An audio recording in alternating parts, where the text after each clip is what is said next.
வளமுடன். குரு வாழ்க, குருவே துணை. தெய்வீக காந்த ஆற்றலால் நாம் அனைவரும் அன்பாலும் உணர்வாலும் இணைந்திருப்போம்.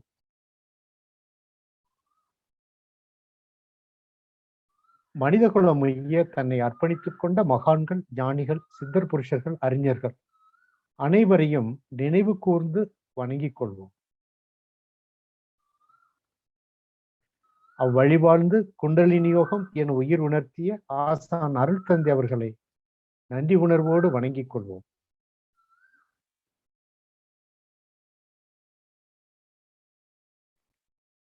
வேதாத்திரியத்தை உணர்வோடு உலகெங்கும் கொண்டு செல்லும் ஆசிரிய பெருமக்களுக்கு வேதம் குழுமம் தலை வணங்குகின்றது.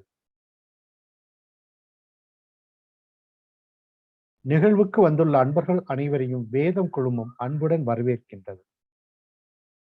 வாழ்க வையகம், வாழ்க வையகம், வாழ்க வளமுடன். குரு வாழ்க, குருவே துணை. அன்பர்களே, நாம தவம் என்ற ஒரு அளவுல தொடர் தவமாக நாம ஏற்றிக்கொண்டிருக்கின்றோம். பல அன்பர்கள் ஒரு முழுமையை நோக்கிய ஒரு பயணத்துல சென்று கொண்டிருக்கிறோம். நிறைய அன்பர்கள் அவர்களுடைய அனுபவங்கள் பெறப்படும் பொழுது நெருங்கி கொண்டிருக்கிறார்கள் என்பதை மட்டும் உணர முடிகிறது. நம்ம எல்லாரும் அந்த பாதையில் இருக்கிறோம். ஒரு சில அன்பர்கள் தவத்துல குறைபாடு அல்லது லேக் ஆஃப் ஒரு குறைவான ஈடுபாடு இருக்குது, ஒரு சிலருக்கு இருக்குது. அன்பர்களே, எது செய்தாலும் மனித இனத்திற்கு என்னன்னு கேட்டா ஒரு சலிப்புத்தன்மை என்பது ஏற்படும். ஏன்னா இங்கு ஒரு மனம் என்பது சந்தோஷத்தை தான் நாடுது, ஒரு இன்பத்தை தான் நாடுது. அந்த இன்பம் நிறைவு பெற வேண்டுமானால் ஒரு மனிதனுக்கு பொருள் வேண்டும், இல்லைன்னா நபர் வேண்டும். இன்னும் சரியாக சொன்னோம்னா பொருள் தொடர்பு வேண்டும் அல்லது நபர் தொடர்பு வேண்டும். இந்த இரண்டில் தான் ஒரு மனிதன் என்பவன், சாதாரண மனிதன், இன்பம் அடைகிறான். அதனால மயக்கத்தில் வாழும் இந்த மனம் சாதாரணமாகவே அந்த பொருளையும் நபரையும் தேடி அலைந்து கொண்டே தான் இருக்கும். அதிலிருந்து விடுபட வேண்டும் என்று நினைத்தால் கூட அறியாத மனம், புரியாத மனம், அது கிடைக்காத ஒரு ஏக்கத்தை, அடிமனத்தில் ஒரு துன்பத்தை வரவழைத்துக் கொண்டே இருக்கும். இனம் புரியாத ஒரு துக்கம். அப்போ எந்த ஒரு மனம் தன்னுடைய மனதை புரிந்து கொள்கிறதோ அப்பொழுதுதான் பொருளில் இருந்தும் நபர்களில் இருந்தும் இன்பத்தில் இருந்தும் புற இன்பத்தில் இருந்தும் மனம் விடுபட எத்தனிக்கும். அது ஆரம்ப கட்டத்தில் கொஞ்சம் சிரமமாகத்தான் இருக்கும். குரு, அவருடைய தீட்சை, அவருடைய வழிகாட்டுதல், இவைகள் தான் இந்த மனதை திருப்பி விடும். அந்த சூழ்நிலையிலிருந்து திருப்பி விடக்கூடிய ஆற்றல் குருமார்களுக்கு உண்டு. அதனாலதான் குரு தீட்சை என்பது மிக அவசியமாக கருதப்படுகிறது. இன்னொன்று மனிதனுக்கு சலிப்பு தட்டுவது. ஒரு பொருளையோ ஒரு இன்பத்தையோ அதிகமாக நாட்டம் கொள்ளும் பொழுது ஒரு சலிப்பு தட்டுதல் என்பது வரும். ஆன்மீகத்தில் அது நிகழுமா என்றால், உண்மை உணராமல் தவம் ஏற்றிக்கொண்டே இருந்தால் அதுவும் சலிப்புக்கு கொண்டு செல்லும். நான் இத்தனை வருடம் தவம் செய்கிறேன், தொடர்ந்து செய்து கொண்டிருக்கிறேன் என்று சொல்லக்கூடிய அன்பர்கள் நிறைய பேர் உண்டு. தொட்டு ரசித்து விட்டார். ஒரு ஊறுகாய நாக்கின் நுனியில் தொட்டு சுவைத்து விட்டால் அது நினைக்கும் பொழுதெல்லாம் எச்சுவோம். அதுபோன்று இறைநிலையை தொட்டு ஒரு முறை அந்த அனுபவத்தை பெற்றுவிட வேண்டும். குருமார்கள் கொடுத்துடுறாங்க. அதை தக்க வைத்துக் கொள்ள வேண்டும். அதனை நோக்கிய ஒரு பயணத்தில், தியானத்தில் அமர்ந்து கொள்ள வேண்டும். அவ்வாறு அமராத பொழுது, ஆக்கினை செய்கிறேன், துரியம் செய்கிறேன் என்று தவம் இயற்றும் பொழுது, அதுவே மனதிற்கு காலப்போக்கில் ஒரு சலிப்புத்தன்மையை ஏற்படுத்திவிடும். அந்த சலிப்புத்தன்மையை மாற்றி அமைத்துக் கொண்டு தவத்தில் ஈடுபட வேண்டும்னா, குருவோடு பயணிக்க வேண்டும். குருமார்கள் எவ்வாறு தவம் எடுக்கிறார்களோ அந்த தவத்தோடு, அவர்கள் என்ன விளக்கங்கள் கொடுக்கிறார்களோ அந்த விளக்கத்தோடு, என்ன தத்துவங்கள் கொடுக்கிறார்களோ அந்த தத்துவங்களோடு நாம் பயணிக்கும் பொழுதுதான் அதை தொட்டுவிட முடியும். கடினமான ஒன்றல்ல, இங்கு தேவை மனம்தான். இந்த மனம் அந்த நிலைக்கு தயாராகுமாயின், அந்த நிலைக்கு தயாராகுமாயின் அது தயாராக உள்ளது. தட்டுங்கள், தானாக அது திறக்கப்படும். தட்ட வேண்டியது நாமாக இருக்க வேண்டும். அது தானாக திறந்து கொள்ளும். அதை புரிந்து கொண்டு நாம தவம் ஏற்ற வேண்டும். தவத்தில் பயணிக்கிறோமா? நாம தவத்துல பல நிலைகள் தவம் உண்டு. பல நிலைகள் தவம் உண்டு. அதுல உச்ச நிலை தவம் என்று சொல்லப்படுவது, நாம எத்தனை தவம் ஏற்றினாலும் தவம் என்று சொல்லப்படுவது துரியாதீத தவம் தான். இறைநிலையோடு ஒன்றுவது. அப்போ துரியாதீதம் தினசரி அந்த தவத்தை ஏற்றினோம் என்று சொன்னா, இறைநிலை உணர்வு கிடைக்குமா என்று கேட்டால் அதுவும் இருக்காது.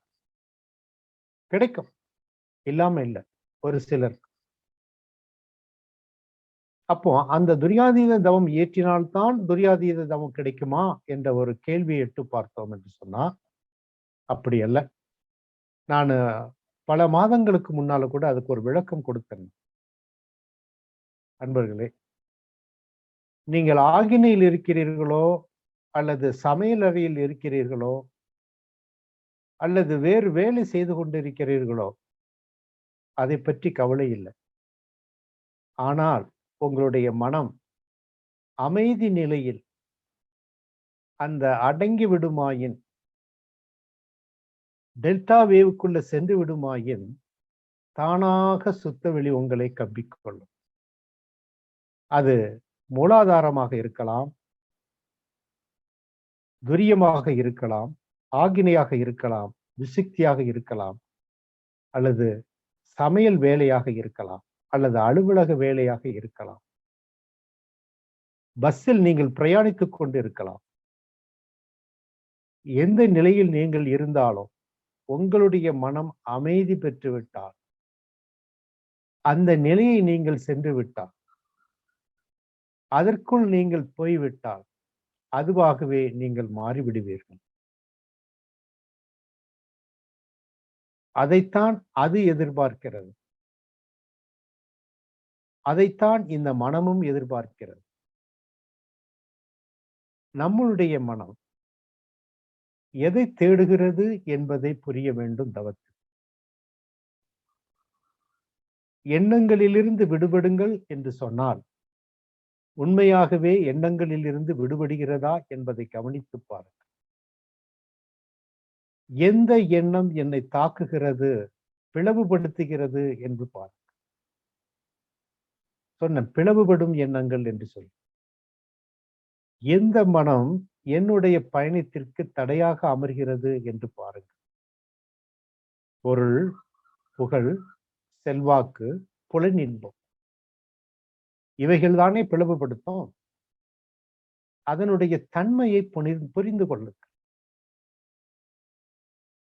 பொருளினுடைய தன்மை, புகழினுடைய தன்மை, செல்வாக்கினுடைய தன்மை, புலனின்பத்தினுடைய அவசியம், நேரம், காலம்,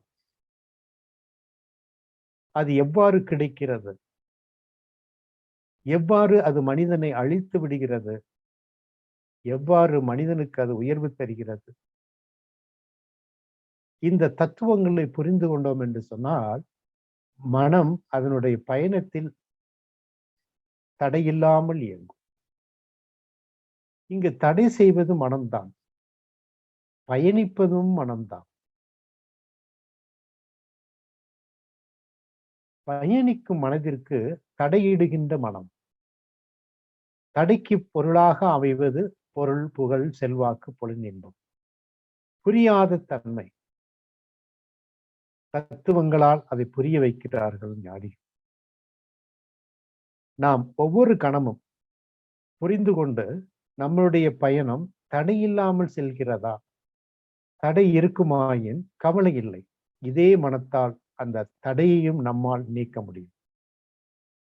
அதற்கு நாம தயாராகிக் கொள்ளும். அந்த வகையிலே நம்மளுடைய தியானம் என்பது அமைய வேண்டும். தியானம் என்பது மனித குலத்திற்கு கிடைத்த மிகப்பெரிய ஒரு ஆற்றல். தன்னுடைய தோற்றத்தை தானே முடித்துக்கொள்ள எடுத்த ஒரு தோற்றம்தான் மனிதம். அதுல இந்த மனம், அதை இந்த பிறவியில் இந்த உடல் இருக்கும் பொழுது அதை நம்ம வீணாக்கி விடாமல் இந்த தியானத்தில் நாம் முழுமை பெற வேண்டும். அதனாலதான் நான் காலை தவங்களில் கூட ஆகினே துரியம் என்பதை விட சில மாற்று தவங்களை கொடுக்கிறோம். ஏன்னா அது மனம் என்பது விடுபட்டு அதனுடைய பூரணத்தை உணர்வதற்கு தயாராகுகிறதா, அது ஒரு தயாரித்தல் தான். அந்த தவங்களே, காலை நேர தவங்கள் அனைத்துமே அந்த பூரணத்திற்கு ஒரு தயாரிப்பு. சிலர் அதை எட்டலாம், அது கொஞ்சம் காலை நேரமாக இருப்பதனால அது எட்டுவதற்கு கொஞ்சம் இலகுவாக இருக்கும் அன்பர்களே. அதனால நீங்க காலையில தவம் என்பதை அதனுடைய முழுத்துவத்தை உணர்ந்து காலையில ஒரு தவம் ஏற்றுங்க. வீட்டில் இருப்பவர்கள் ஒரு 10 மணிக்கு 10:30க்கு ஒரு தவம் ஏற்றுங்க. மாலையில முடிந்தால் 4 மணிக்கு ஒரு தவம் ஏற்றுங்க. 6 மணிக்கு இந்த கூட்டு தவம். கூட்டு தவம் என்பது மிகவும் அவசியம். அது குருமார்களுடைய கலப்பு ஏற்படுவதற்கு ஒரு வாய்ப்பு. அதனாலதான் அந்த கூட்டு தவங்களை ரொம்ப முக்கியத்துவம் கொடுக்கறாங்க. மகரிஷி அவர்களும் அதைத்தான் சொல்லியிருக்கிறார். அந்த வகையில இப்ப நாம ஒரு தவத்திற்கு தயாராவோம். சிறிய தவம். வாழ்க வளமுடன். வாழ்க வையகம், வாழ்க வையகம், வாழ்க வளமுடன். சிறிது நேரம் நாடி சுத்தி.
தண்டுவட சுத்தி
நினைவை புருவ மத்தியில் நிலைநிறுத்திக் கொள்வோம். வாழ்க வையகம், வாழ்க வையகம், வாழ்க வளமுடன். ஆதி எனும் பரம்பொருள் மெய் எழுச்சி பெற்று அணுவென்ற உயிராகி அணுக்கள் கூடி மோதி இணைந்து இயங்குகின்ற நிலைமைக்கேற்ப மூலகங்கள் பலவாகி அவை இணைந்து வேதித்த அண்ட கோடிகளாய் மற்றும் பிறப்பு இறப்பிடை உணர்தல் இயக்கமாகி நீதி நெறி உணர் மாந்தராகி வாழும் நிலை உணர்ந்து தொண்டாற்றி இன்பம் காண்போம்.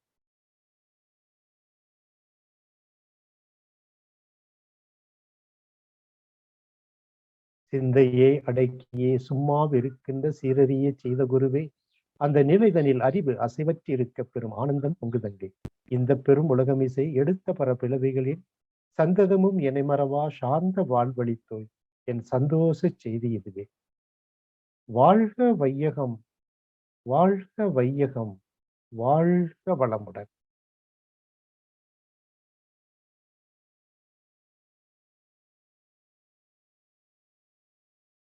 இடத்துய்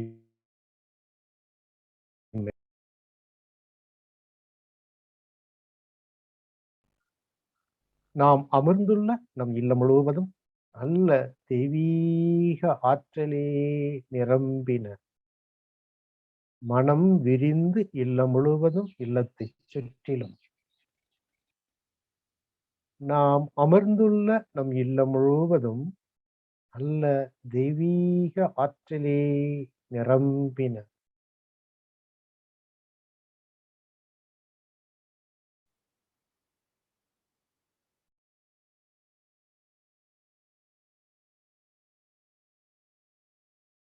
நாம் அமர்ந்துள்ள நம் இல்லம் முழுவதும் நல்ல தெய்வீக ஆற்றலே நிரம்பின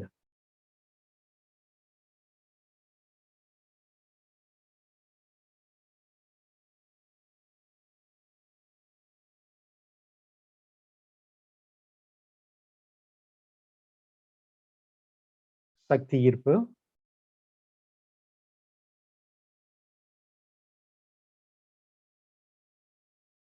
மனதால் விரிந்து பார்க்கின்றோம். பிரபஞ்சம் தூய காந்த வான்காந்த பேராற்றலால் நிரம்பி இருக்கும் தெய்வீக களம், வான்காந்த களம்.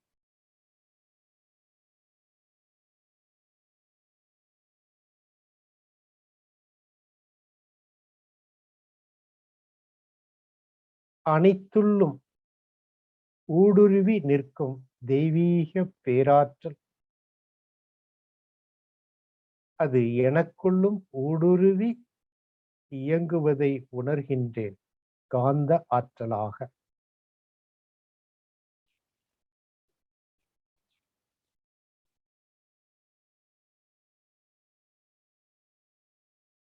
அசைவற்ற உடல், விடுபட்ட மனம்,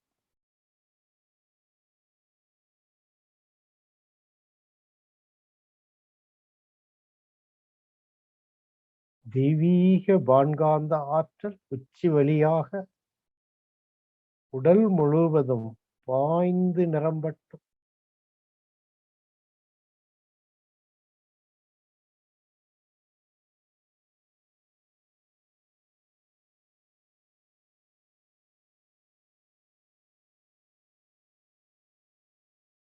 அருள் பேராற்றல் அனைவரின் உடலிலே உயிரிலே அலை அலையாக பாய்ந்து நிரம்பட்டும்.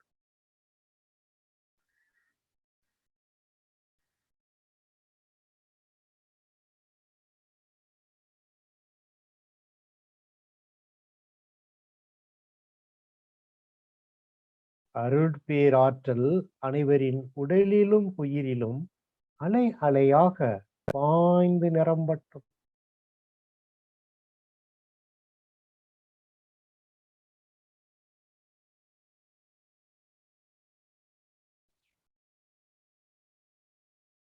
அன்னை தந்தை இருவரையும் ஒரு சேர கண்டு வணங்கிக் கொள்கிறோம். அன்னைக்கு வணக்கம், தந்தைக்கு வணக்கம். ஆசான் அவர்களை அகக்காட்சியாக கண்டு நன்றி உணர்வோடு வணங்கிக் கொள்கிறோம். அருள் நிறை ஆசானுக்கு வணக்கம். துவக்கம் ஆக்கினை. மகாசக்தி குண்டலினி புருவ மத்தியில் குவிந்தலட்டும். அசைவற்ற உடல், விடுபட்ட மனம், மூலாதாரத்திலிருந்து ஓரிரு மூச்சை இழுத்துக்கொண்டு ஆக்கினை.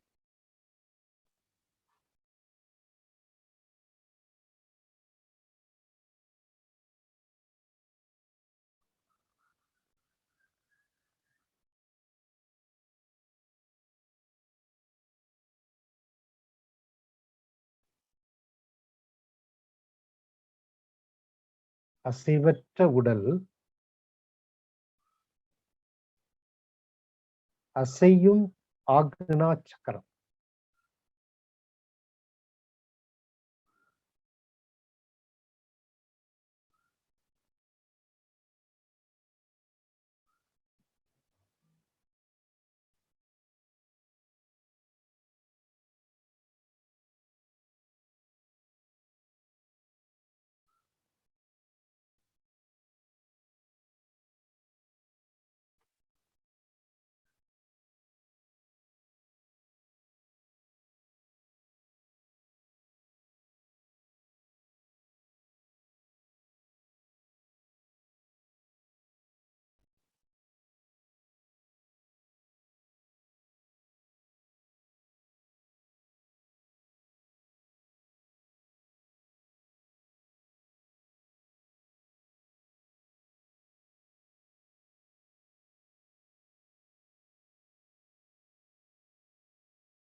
ஆக்னா சக்கரம் உட்புறமாக.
ஒரு மூச்சை இழுத்துக்கொண்டு துரி.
துரியம், அழுத்த உணர்வு, சுழற்சி, மண்டை ஓட்டின் கீழ்ப்பகுதி, மூளை செல்களின் மேல் பகுதி, இடைப்பட்ட இடத்தில் சுழற்சி.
துரிய இயக்கத்தை மைய புள்ளிக்கு கொண்டு வரும்.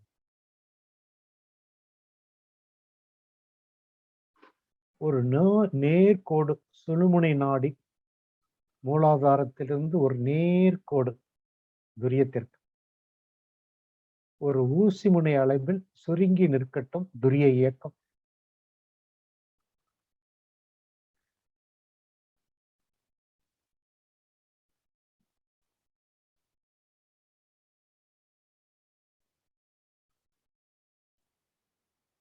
துவாதசாங்கம் உச்சிக்கு மேல ஒரு முழம் உயரம்.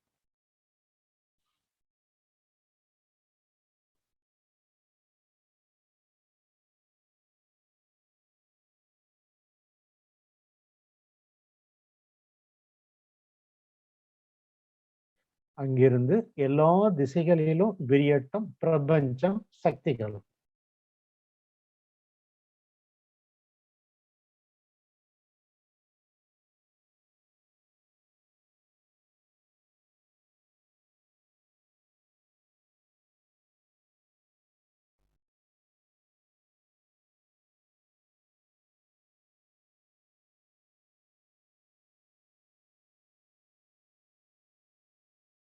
அனைவரது பிரணவம் சக்திகள அளவிற்கு விரிவு கிட்டட்டும்.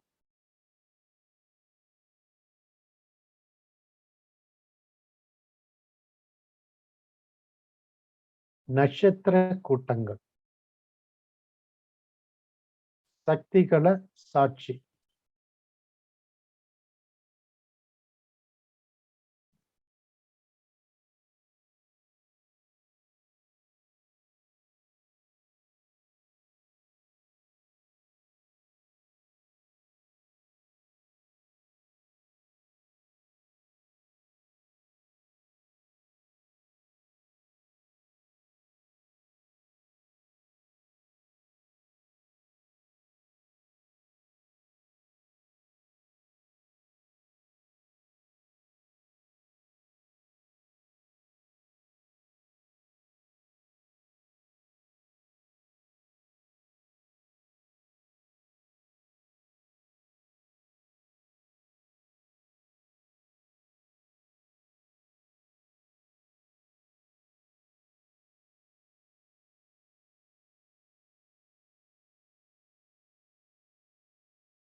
சக்திகளும்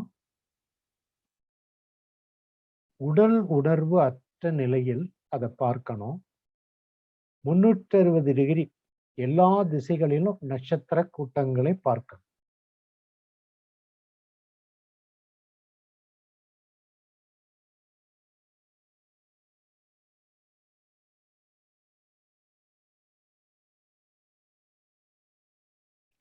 உடல் மறந்த நிலையில்,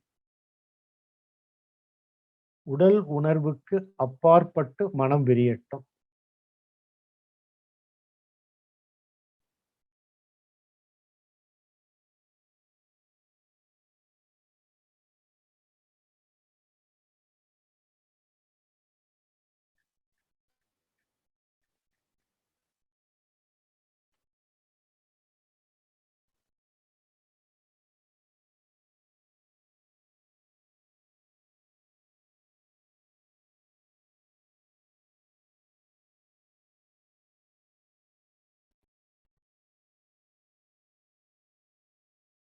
இப்போ இந்த பிரபஞ்சத்தை கோள வடிவில் பார்க்கும்.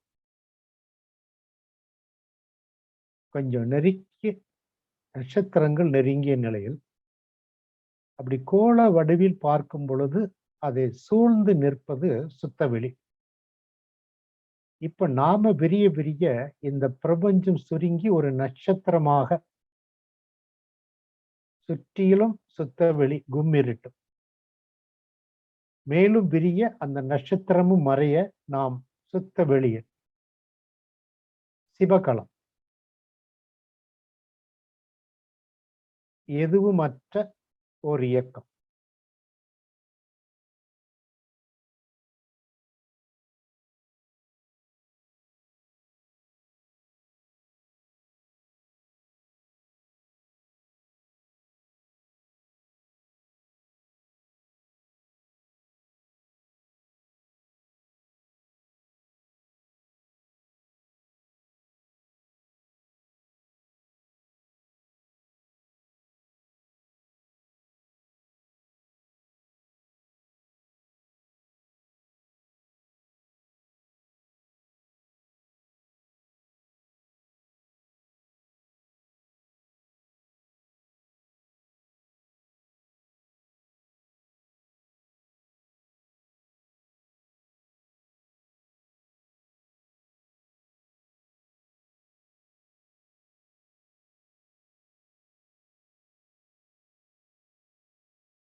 வாழ்க வளமுடன்.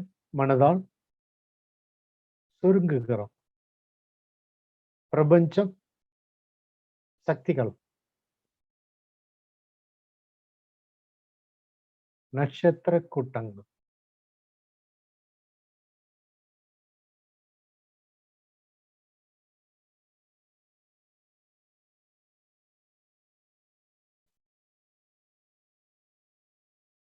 துவாதசாங்கம்,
துரியம்,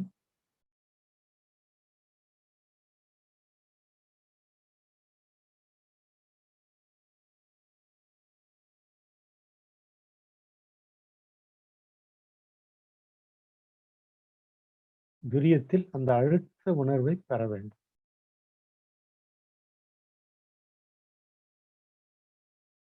துரியத்தில் குவிதல்.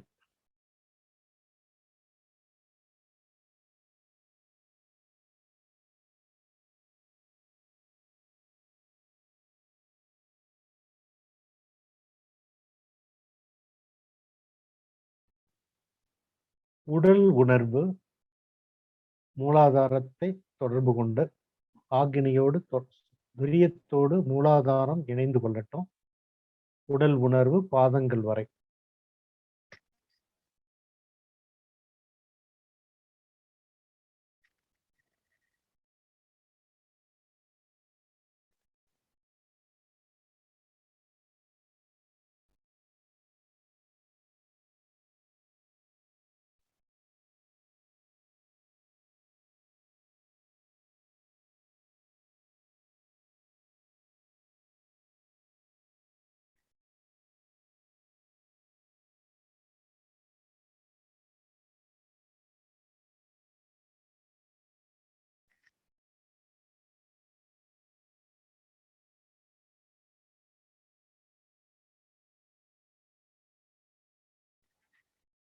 உடலும் உள்ளமும் தூய்மை அடையட்டும், மேன்மை அடையட்டும்.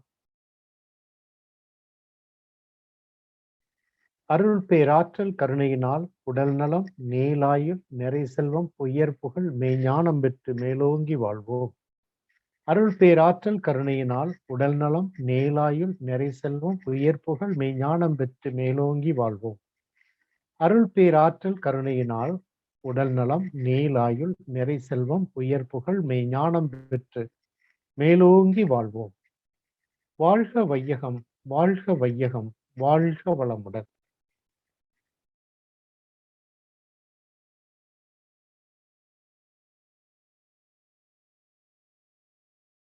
நீங்களும் உங்கள் அன்பு குடும்ப உறுப்பினர்கள் அனைவரும் வாழ்க வளமுடன், வாழ்க வளமுடன், வாழ்க வளமுடன். இரண்டொழுக்க பண்பாடு. நான் எனது வாழ்நாளில் யாருடைய உடலுக்கும் மனதிற்கும் துன்பம் தர மாட்டேன். துன்பப்படும் உயிர்களுக்கு என்னால் முடிந்த உதவிகளை செய்வேன். நான் எனது வாழ்நாளில் யாருடைய உடலுக்கும் மனதிற்கும் துன்பம் தர மாட்டேன். துன்பப்படும் உயிர்களுக்கு என்னால் முடிந்த உதவிகளை செய்வேன். நான் எனது வாழ்நாளில் யாருடைய உடலுக்கும் மனதிற்கும் துன்பம் தர மாட்டேன். துன்பப்படும் உயிர்களுக்கு என்னால் முடிந்த உதவிகளை செய்வேன். வாழ்க வையகம், வாழ்க வையகம், வாழ்க வளமுடன்.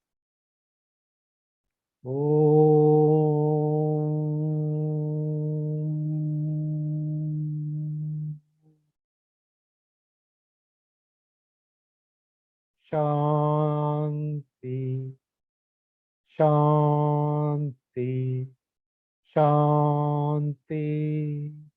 அனைவருக்கும் நன்றி. நிறைவு.